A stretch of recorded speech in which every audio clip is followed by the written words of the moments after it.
Students, मेरा नाम रुखसाना हो। मैं आपकी बायो की 9th क्लास की टीचर हूँ।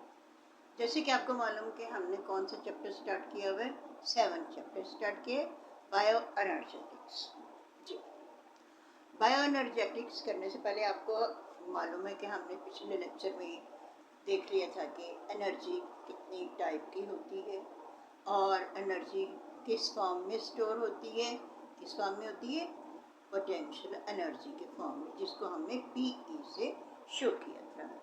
और जिस वक्त काम करते हैं, हम सोचते हैं, काम करते हैं, मैं आपको पढ़ा रही हूँ, जो भी एनर्जी मेरी यूज़ हो रही है वो क्या होती है, काइनेटिक एनर्जी के फॉर्म में इस्तेमाल हो रही है, यानी जो काम भी हम कर रहे हैं। और रिजर्व की सूरत में पोटेंशियल एनर्जी होती है। ये पिछले लेक्चर में हम डिटेल से पढ़ चुके हैं। और उसके अलावा हम एटीपी के बारे में भी पढ़ चुके हैं कि ये क्या है आपकी, ये भी एक स्टोर एनर्जी होती है। और एटीपी किसका एब्रीवेशंस मैंने आपको बताया था, ये आपको बताया था एब्रीवेशंस जो सा है ये है, और इसको सिर्फ इस्तेमाल किया जाता है। और क्योंकि जाहिर है वो बहुत लंबा बन जाता है, इस वजह से इसको उसके बीच में एब्रीवेशन के तौर पे इस्तेमाल किया गया एटीपी। चलिए एटीपी के बारे में आगे हम बात करते हैं कि आज हम जो करने लगे हैं लेक्चर के बारे में, वो क्या है, the cell energy currency. Cell के जो बीच में है उसमें एक करेंसी मौजूद होती है। अब करेंसी हम किसकी मालूम करेंगे, आपको मालूम होना चाहिए एटीपी ही है जो कि हमारी करेंसी की सूरत में इस्तेमाल की जाती है। चलिए जी, एटीपी के बारे में देखते हैं। जब ये सेल को ज़रूरत होती है ना, तो ये एटीपी जो है इसी को काम में लाया जाता है।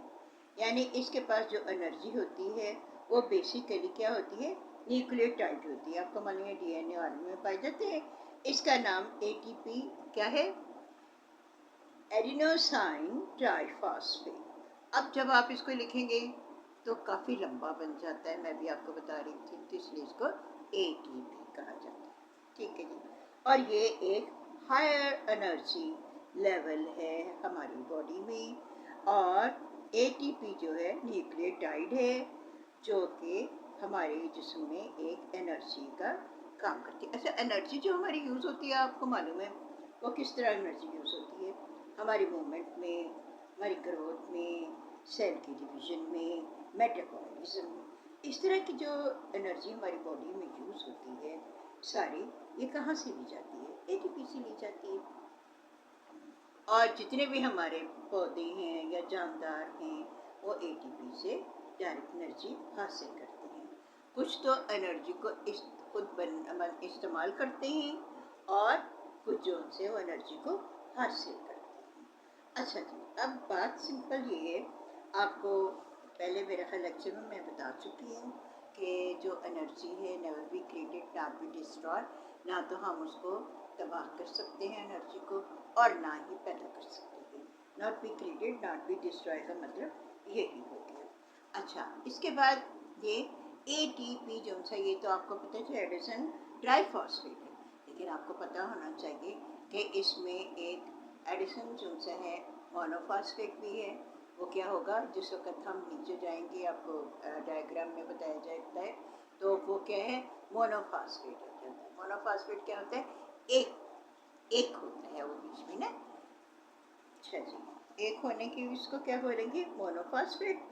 और अगर एडीपी बोलेंगे तो वो क्या हो जाएगा, amino adenosine diphosphate, adenosine monophosphate, एक adenosine D for diphosphate, 2 phosphate, यानी मोनो से एक फॉस्फेट होगा और डाई से 2 फॉस्फेट होगा।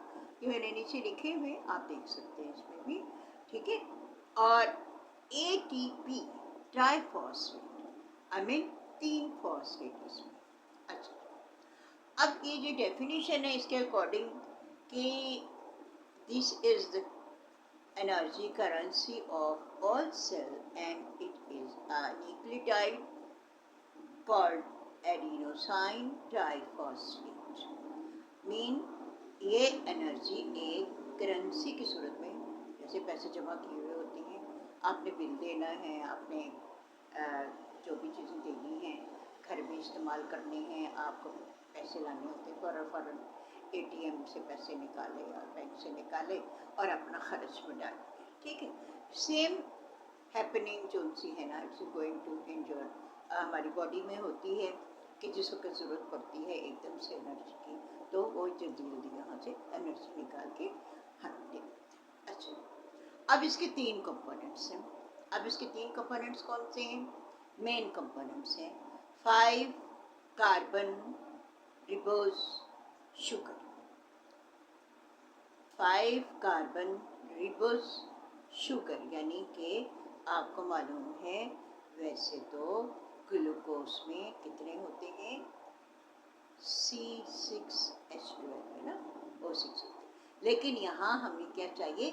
5 कार्बन का जो है मेंबर चाहिए, तो वो हमें क्या कार्बन रिबोसम शुगर के फॉर्म में हमें मिल गया, वो हमने इसमें ऐड किया। इसके बाद है जो दूसरा, वो है एडेनाइन। एडेनाइन क्या है? ये है नाइट्रोजन बेस।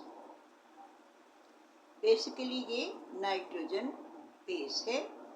और इसके बाद तीसरा है फॉस्फेट ग्रुप है, यानी एक नाइट्रोजन बेस है और तीसरा फॉस्फेट ग्रुप है। ये क्या हमारे हो गए? 3 कंपोनेंट्स हो गए। अच्छा, अब ये फॉस्फेट ग्रुप जो है इसमें 3 फॉस्फेट मैंने शो किए हुए ऊपर, ठीक है जी। अब नीचे आ जाइए, आपकी बुक में बड़ी अच्छी डायग्राम दी गई है, बहुत अच्छी दी गई, मुझसे तो इतनी अच्छी नहीं बन सकी। इसमें सिर्फ ये है कि हमने रिबोसम को 5 उसमें बनाया है रिबोसम्स में।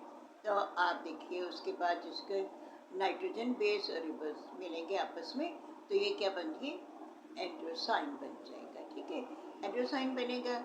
और वैसे जब हम 3 पीस के साथ अटैच करते हैं तो ये एक पीस सीधा लगे, फिर थोड़ा सा मजेदार की तरह से उसको करते हैं। इसका मतलब टाइडल से इसका थोड़ा सा चेंज करके लगाया जाता है। अब पहले में क्या जगह ये 1 NP यानी एक फॉस्फेट लगे, दूसरा जो उनसे आपका क्या लगेगा? डाइफॉस्फेट कहलाएगा, तीसरा ट्राइफॉस्फेट कहलाएगा। अच्छा, जिस वक्त हम ATP का ADP इन सब का जिस वक्त रिएक्शन कराएंगे वाटर के साथ, आपको मालूम है इसका हाइड्रोलाइसिस कहा जाता है। केमिस्ट्री में आपने पूरा पढ़ा होगा, लेकिन अब तक बायोलॉजी में भी इन्होंने पूरी केमिस्ट्री कर दी उठा के। लेकिन बहरहाल जब आप केमिस्ट्री में भी पढ़ते हैं वाटर के जिसके साथ करवाया जाता है हाइड्रोलाइसिस, तो उसके बीच में क्या चेंज आती है। तो आज भी ATP प्लस वाटर मॉलिक्यूल्स को जिस वक्त आप रिएक्ट करवाते हैं तो ADP और PI जो आ रहा है ना, ये आपका फॉस्फेट जो है वो इनऑर्गेनिक हो गया है। PI का मतलब है जो फॉस्फेट है वो आपका इनऑर्गेनिक हो गया है। इसके बाद ADP के साथ जिसे रिएक्ट करेंगे वाटर को, AMP में चेंज हो जाएगा और फिर और PI यानी कि फॉस्फेट इनऑर्गेनिक हो गया। अच्छा, और जो एनर्जी रिलीज होगी वो इसमें से क्या करें? 73 पॉइंट कैलोरी पर मोल से जी, किलो कैलोरी मोल है।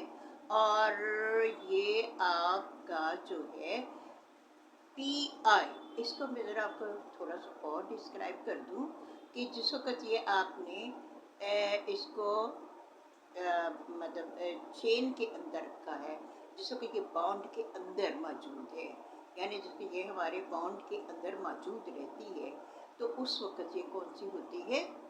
ऑर्गेनिक होती है। ऑर्गेनिक क्यों होती है?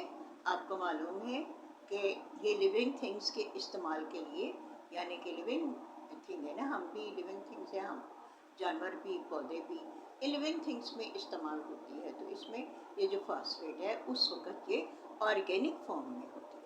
लेकिन अब हमने इसको क्या किया? इसको हाइड्रोलाइज किया, यानी कि पानी के साथ इसका रिएक्शन करवा दिया, इसको अलग कर दिया उसमें से। जब इसको अलग करेंगे तो वो क्या हो जाएगी, पी आई में के फॉस्फेट जो है वो आपकी इनऑर्गेनिक फॉर्म में चेंज हो जाएगी। ठीक है जी, आज के लिए इतना ही। उम्मीद है कि आपको इतनी समझ आ गई होगी। तो बेसिकली देखा जाए तो आपका 1 एवोगैड्रो नंबर बन जाता है, जिसके कहते हम इसको पूरे को एनर्जी को सॉल्व करते हैं तो 1 एवोगैड्रो नंबर हमारा आ जाता है, जो कि मैंने 6.025 मल्टीप्लाई बाई 10⁻25 बनता है, और यही सारा होता है। तो आज के लिए इतने, और नेक्स्ट लेक्चर में बाकी जो थोड़ा होगा फिर आपको मैं बता देंगे। उम्मीद है इतना आपको समझ आ गया होगा। अपना ख्याल रखिएगा, अच्छी तरह से स्टडी कीजिएगा। अल्लाह हाफ़िज़।